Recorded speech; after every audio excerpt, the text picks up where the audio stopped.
Hi everyone.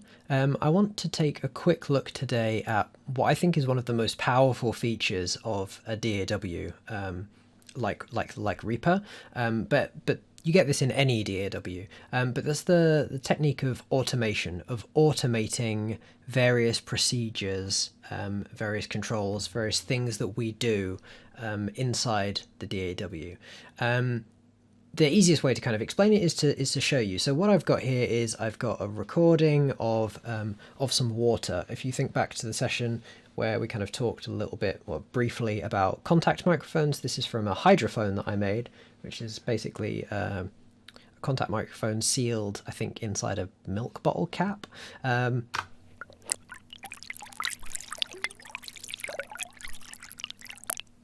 So it's a nice recording. It's got lots of high frequencies in there, some interesting texture. What do we mean by automation? Well, confusingly, while it is still called automation, and it's called automation in any DAW, in Reaper we use this trim sign. So the first thing I'm going to do, I've loaded in my audio file. Actually, the first thing I'm going to do is I'm just going to get rid of the grid, just to make it a bit easier, and get rid of snapping. Okay, so I'm going to click this trim button, and it's going to give me this little menu of envelopes automation for track 1. And it's going to give me lots of different options for different kind of parameters of our channel, of the track the track that this is on. So straight away we get volume and pan, and these are two of the most kind of easiest and most obvious things to automate. So I'm just going to check them, and you'll see that as I do it, I get new kind of what we might call lanes opening up underneath our main track here. So the first one I've got is volume, and I also have one for panning. So what we've got is we've got our volume now, and I can change this. I can lower the volume if I wanted, or bring it back up. But the reason that we have it kind of laid out over time, right, is that I can change it, I can vary it. So I can hit shift on my keyboard, and you see the mouse head changes, and I can add a new point there. And if I drag that, you see I create a ramp over time. So going back to the start, pressing play,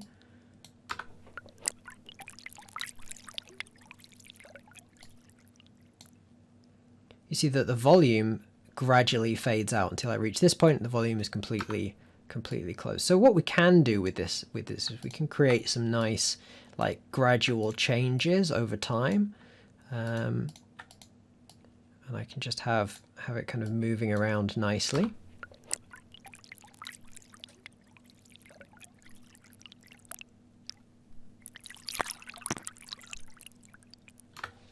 Now that, you know, like this works, this can be used quite subtly, or it can be used to an extreme degree. One of the nice things that we can use when we're making electronic music, electroacoustic music particularly, is we can kind of think in terms of gestures, and we can kind of start to move things around. So instead of holding shift to just add a single point and then move that around, if I hold control on my keyboard, you see we've got the ability, the mouse icon changes, and we've got freehand draw. So now all of a sudden I can draw in kind of shapes that are a bit more kind of radical, right? A bit changing a bit more rapidly. A bit, can kind of click around and make some quite sudden changes. And with that, we start to get a different kind of character emerging from our sound. Let's try that.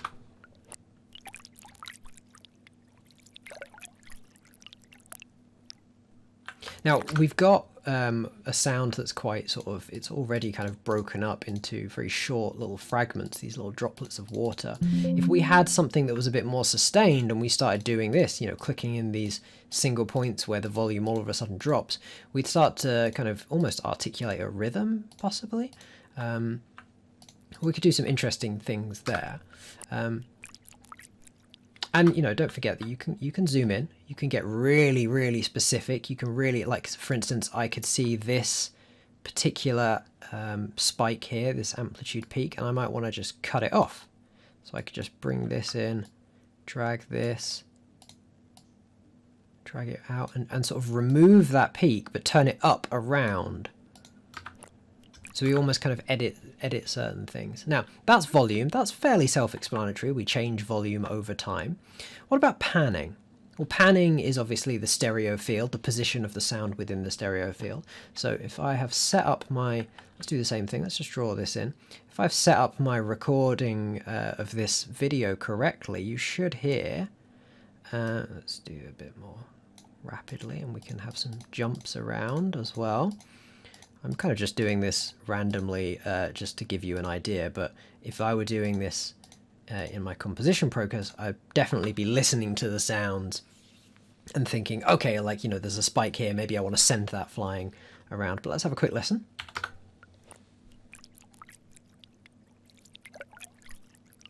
So we hear the sound broadly in the left headphone, left speaker, moving to the right, back to the left, now back down towards the right.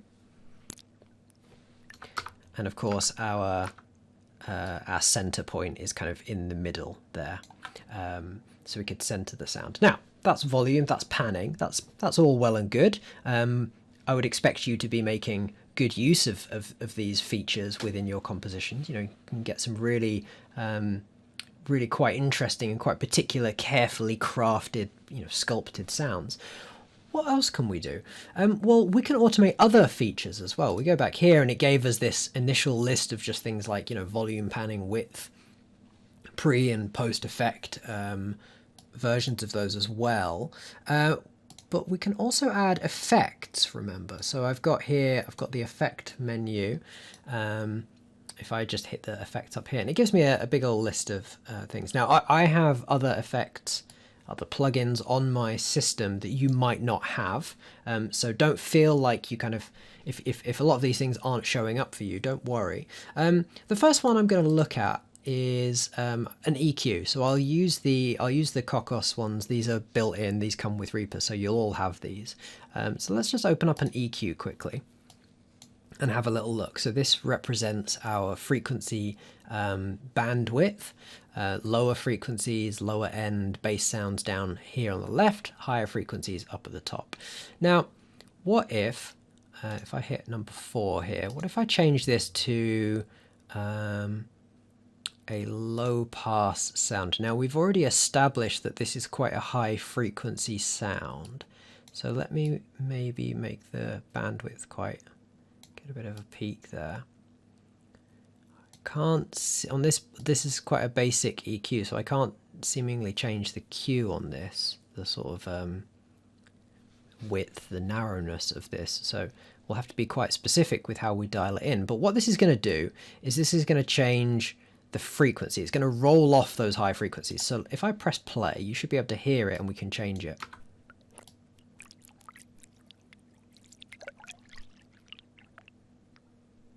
Now, as I drag it down, now we've rolled off all of the high frequencies where our sound is. So down here, we've lost those for higher frequencies. And up here, we have them back in. So this is just to make note, this is going to be the fourth band of this EQ. Okay, so if I go back to my trim, now it's given me that effect as an option, because that's part of the channel, that's part of this high water channel, and it's giving me the option then to automate any of these parameters. So if I were to change the frequency of this one here, that's the frequency in hertz of band 4. So you sometimes have to do a little bit of detective work to figure out which of these lines up, but this is going to be frequency of the low pass filter 4. So if I hit that, close these, and I scroll down, and now I've got another channel, another lane for EQing. So I could do this as just gradually changing the frequency content of my sound. Let me, if I open this up, you should see it change. So I hit play.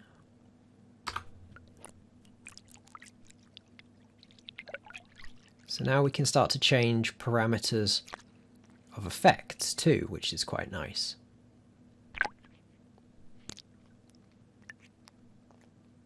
Now let's be a little, let's just be a little more extreme for a second. What else can we get? What have we got here? pitch correction. That could be fun. Let's add one of them. What else? Always love a reverb. Gotta have a reverb. Shall I put a delay on it as well? Yeah, why not? Let's put a delay on it. Right, we're just going hell for leather now. I'll just use some reverb at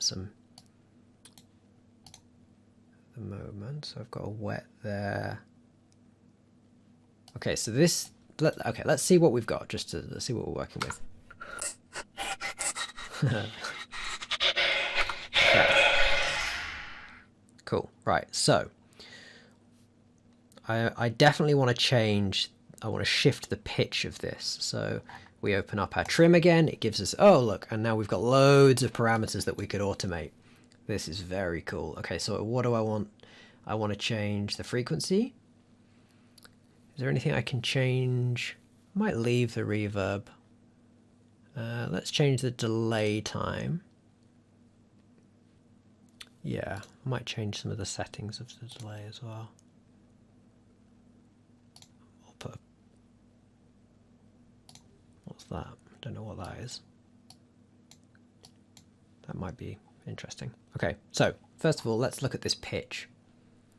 Shift pitch.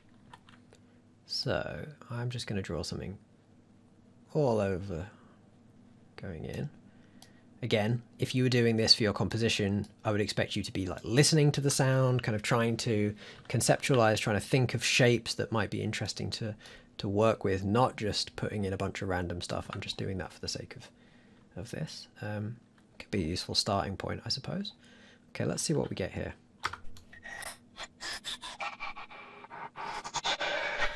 Hey.